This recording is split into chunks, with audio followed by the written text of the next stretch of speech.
ಇವತ್ತೊಂದು variety egg omelette try ಮಾಡೋಣ. ಇದಕ್ಕೆ ನಾವು ಹಾಸ್ಟೆಲ್ದಾಗಿರೋರಿಗೆ ಅಥವಾ ರೂಮ್ನಾಗಿರೋರಿಗೆ ಮನ್ಯಾಗ ಒಬ್ಬೊಬ್ಬರು ಇದ್ದಾಗ ಸಣ್ಣ ಪಾರ್ಟಿ ಮಾಡೋಕೆ, ಸಣ್ಣ ಮಕ್ಕಳಿಗೆ ತಿನ್ನೋಕೆ ಇದು ಬೆಸ್ಟ್. ಅಥವಾ ಸಣ್ಣ ಮಕ್ಕಳಿಗೆ ಡಬ್ಬಿ ಕಟ್ಟೋಕೆ ಇದಕ್ಕೆ ಏನೇನು ಐಟಮ್ಸ್ ಬೇಕಂದ್ರೆ 2 ತತ್ತಿ ಗರಂ ಮಸಾಲ, ಕೊತ್ತಂಬರಿ, ಜೀರಿಗೆ, ರುಚಿಗೆ ತಕ್ಕಂಥ ಉಪ್ಪು, ಸ್ವಲ್ಪ ಖಾರ, ಸ್ವಲ್ಪ ಗಾಂಧಿ ಎಣ್ಣೆ. ಸೊ ನಾನು 4 ಬ್ರೆಡ್ ತೊಗೊಂಡು ಈ ಐಟಮ್ಸ್ ರೆಡಿ ಮಾಡತ್ತೀನಿ. ಯಾಕಂದ್ರೆ ನಮ್ಮ ಮನ್ಯಾಗ ಒಬ್ಬ ಅದಾನಿ ಅನ್ನೋ ಕಾರಣಕ್ಕೆ 4 ಬ್ರೆಡ್ ತೊಗೊಂಡಾನಿ.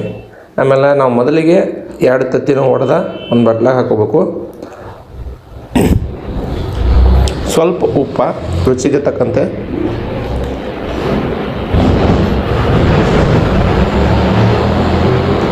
ಆಮೇಲೆ ನಮ್ಮ ಟೇಸ್ಟಿಗೆ ಎಷ್ಟು ಬೇಕಲ್ಲ, ನಿಮ್ಮ ಮನ್ಯಾಗ ಸಣ್ಣ ಮಕ್ಕಳದ್ದು ಇದು ಅಂದ್ರೆ ಸ್ವಲ್ಪ ಖಾರ ಹಾಕ್ರಿ.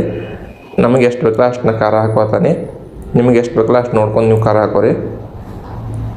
ಆಮೇಲೆ ಜೀರಿಗೆ, ಸ್ವಲ್ಪ ಜೀರಿಗೆ ಹಾಕ್ರಿ. ಆಮೇಲೆ ಒಂದು ಸ್ವಲ್ಪ ಗರಂ ಮಸಾಲ, ಸ್ವಲ್ಪ ಕೊತ್ತಂಬರಿ. ಇದನ್ನೆಲ್ಲ ಹಾಕಿದ್ಮೇಲೆ ಇದನ್ನ ಕರೆಕ್ಟಂಗೆಲ್ಲ ಮಿಕ್ಸ್ ಮಾಡಬೇಕು. ಮಿಕ್ಸ್ ಮಾಡೋದ್ರಿಂದ ಖಾರ ನಿಮಗೆ ಗಟ್ಟಿಯಾಗಿ ಒಂದೇ ಕಡೆ ಉಳಿಯೋಂಗಿಲ್ಲ, ಎಲ್ಲ ಕಡೆ ಹೋಗತ್ತೆ. ಸೊ ಚೆನ್ನಾಗಿ ಮಿಕ್ಸ್ ಮಾಡಬೇಕು ಫಸ್ಟ.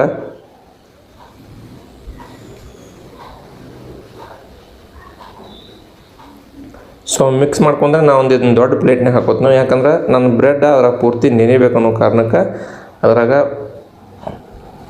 ಅದನ್ನು ಬ್ರೆಡ್ ಇದ್ರಾಗ ಆಮೇಲೆ ಇದನ್ನು ತತ್ತಿ ಇದ್ರಾಗ ಮಿಕ್ಸ್ ಮಾಡಿ ನಾವು ಗ್ಯಾಸ್ ಮೇಲೆ ಒಂದು ಸ್ವಲ್ಪ ತೆವಿಗೆ ಎಣ್ಣೆ ಹಚ್ಚಿ ಇದನ್ನು ಎದ್ದಿ ಈ ಥರ ನೆನೆಸಿ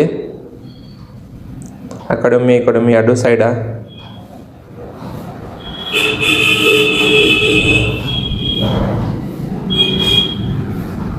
ಇದನ್ನ ತೆವಿ ಮೇಲೆ ಹಾಕೋಣ. ಈಗ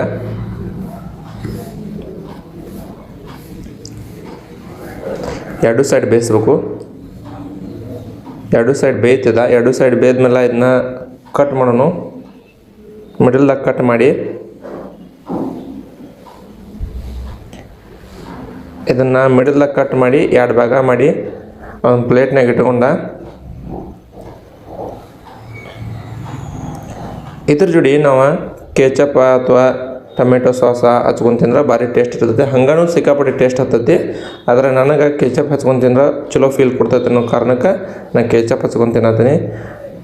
ಇದೇ ಥರ ಒಳ್ಳೆ ಫುಡ್ಸ ನಿಮಗೆ ಸಿಗ್ಬೇಕಂದ್ರೆ ನಮ್ಮ ಯೂಟ್ಯೂಬ್ ಚಾನಲ್ನ ಸಬ್ಸ್ಕ್ರೈಬ್ ಮಾಡಿರಿ. Thank you so much. ಸಿಗೋಣ ನೆಕ್ಸ್ಟ್ ವಿಡಿಯೋದಾಗ.